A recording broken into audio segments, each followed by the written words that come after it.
Shadows. What an odd and funny thing they are. Like separate living beings that don't have a face or a heart. Just an added extra piece to humans and objects, no different than a violin added to a string quartet. But what if? What if shadows did have hearts, faces, and even minds? I used to think such thoughts were nothing more than fictitious stories, conjured up by writers wanting to sell a good book by asking a question of what ifs. It was such an absurd, wasted amount of time, asking questions like these. What if you died in your dreams? You died for real.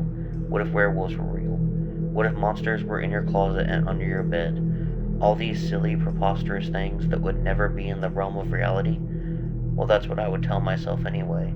But still, what if? What if monsters were under your bed? What if you could die in real life from your dreams? What if werewolves were real? And what if shadows were conscious beings? I used to think asking these questions were all absurd and wasted amounts of time. But not anymore. I would never dare not to ask questions such as those ever again. Sure, everybody has a nightmare every once in a while, but this was something much more. I don't care what anyone says to me. Nobody could convince me that what I dreamed wasn't real. Maybe the fact that I dreamed about an old urban legend makes me all the more convinced. This wasn't a werewolf trying to eat me, and this wasn't a monster under my bed. This was the Shadow Man, and I'm convinced had I died in that dream, I would be dead right now. So let's throw out the what-if questions and just start saying that anything is possible, even the impossible. I don't expect many of you to know the story of the Shadow Man. Actually, the story is more of a poem, and it is referred to as The Crying of the Shadow Man. I suppose I don't know why I know the story, but I guess insomniac-filled nights would lead anyone to nightmarish web browsing they shouldn't be doing and hearing stories they shouldn't be hearing, let alone believing. A crying shadow in the forest means death for you tonight. You will walk towards him, equipped with only a light. Please, turn away. Only run. If the Shadow Man grabs you, then you will become one. It is a poem that I am sure would send shivers down the spines of even the strongest of men. Maybe I believed I could scare myself to sleep because that is the only sane explanation I have for why I did further research into the story.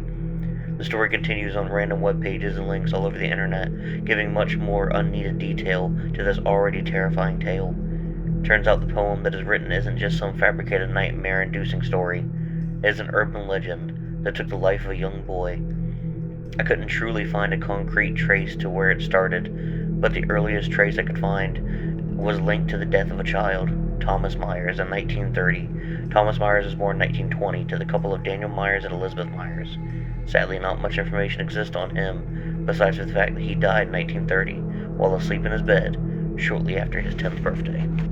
Prior to his death, Thomas was afraid to fall asleep, and would complain about waking up in a dark forest every night, hearing the faint cries of a man who he only described later as a shadow.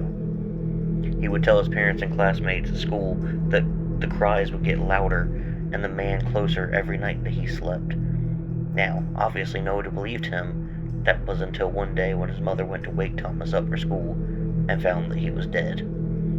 His eyes had nothing in them but darkness.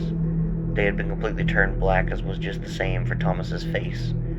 They found no logical cause of death, but everybody knew what had happened. They just didn't like to talk about it, because it was a what-if question that shouldn't be a possibility, but it was a possibility.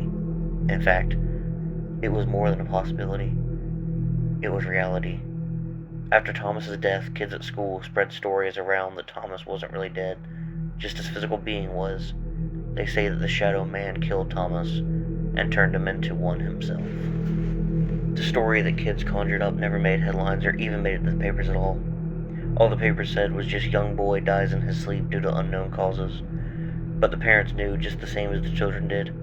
Interestingly enough, upon further research, I found many cases of unknown causes of death in the young boys and teenagers during the 1930s and 1940s. But then the deaths just stopped. They would have one or two every few years, but nothing like before. I wouldn't be so sure that it was the Shadow Man if I hadn't seen the exact same thing as Thomas did just a couple of nights ago. I awoke in a forest It was very dark, and I had no recollection of how I got there, or why I was there. But I couldn't shake this sense of unbelievable desolation and despair. It was as if I was feeling the worst depression the human mind could feel. I saw a flashlight lying on the ground beside me. I picked it up, but it didn't light very much in my way at all, as this entire place was so void of anything but darkness. Still, it was better than nothing. I continued to walk forward for what felt like an eternity in this endless forest, my flashlight showing me only trees in front of my path, branches crackling and popping beneath my feet. Finally, after what felt like forever walking, I found a hilltop. It was extremely strange. The entire place was pitch black except for a single light that lit the hilltop up as if it was a Broadway stage. What is this place? Why am I here? What is going on? So many questions flooded my mind that it felt like a sensory overload. But there on the hill I noticed 4 shadows. The one on the left was kneeled down crying and sobbing into his hands. The one on the right was doing the same as the left. The 2 in the middle were hugging each other and crying. Their bodies weren't solid though. They were colored like shadows. They were also wavy. Every movement they did looked like it left trails, even the smallest of movements. It was odd. Despite my fear of what I was seeing in front of me, something was drawing me to them. I can't say what it was for sure, but something was telling me in my head that I belonged there. After gawking for a while at the sight in front of me, the 2 shadows in the middle moved and started staring at me. They didn't have eyes, but I knew they were staring at me. I could feel it. It is that unexplainable feeling we all feel when we know something or someone is watching us. I turned and I ran away as fast as my legs could take me. Strange. I was running, but yet I didn't know why I was running. I didn't feel I was being chased. I didn't feel I was in danger. But the sadness I felt, that endless despair that is indescribable, I knew I wanted to be away from it. Because when I saw the shadow men, I wanted to be in it. After what felt like miles and miles of running, I finally stopped to try and catch any breath that I could. I pointed the flashlight back in all directions around me, checking each spot to make sure I was completely safe. Then, I woke up. That was the first night I had the dream. It wasn't even that much of a nightmare, I would say. It just felt odd. The second night, though, was much worse. I know it will sound crazy when I say this, but I'm almost sure of it. I saw Thomas. I know it sounds crazy, but as I told you, I stopped asking questions and just started believing. Crazy as it may be, I saw him, and I know that I did.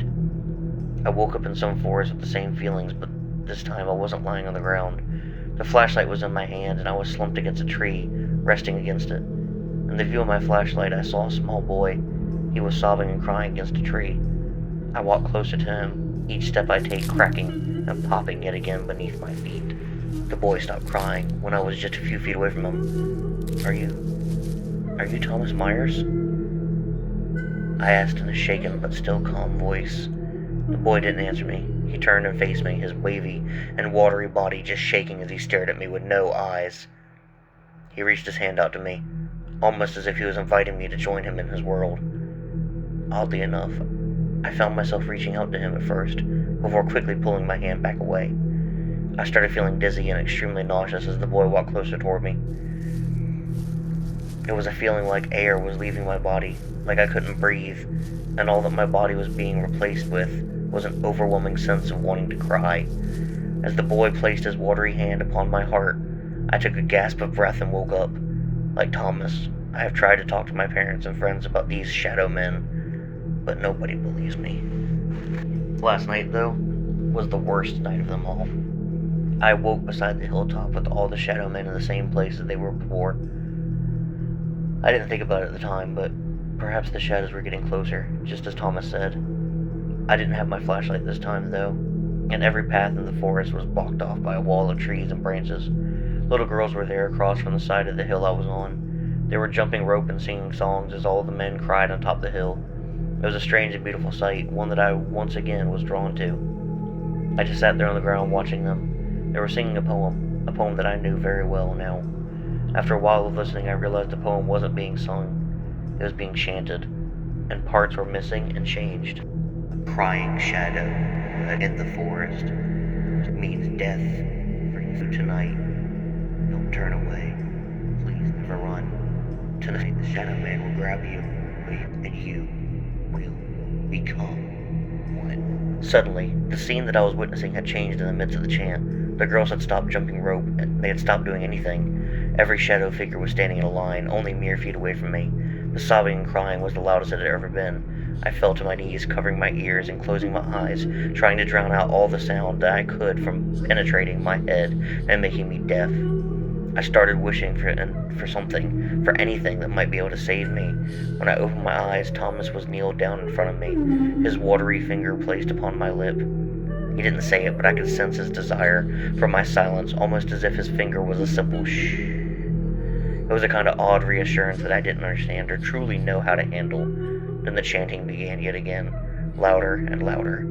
I was sure I was going to die, but somehow, by a miracle, I awoke on my bed. But tonight, I know I have to sleep again. So if I don't write anything past this entry, you will know why. And what may be my final words, I leave anyone who may find this laptop and this document with this. Don't ever think the impossible is never possible. Sometimes the things we don't want to believe are only not believed in because we know they are true. We believe that if we shut out the impossible, we can decide for ourselves what is possible. But that isn't the case.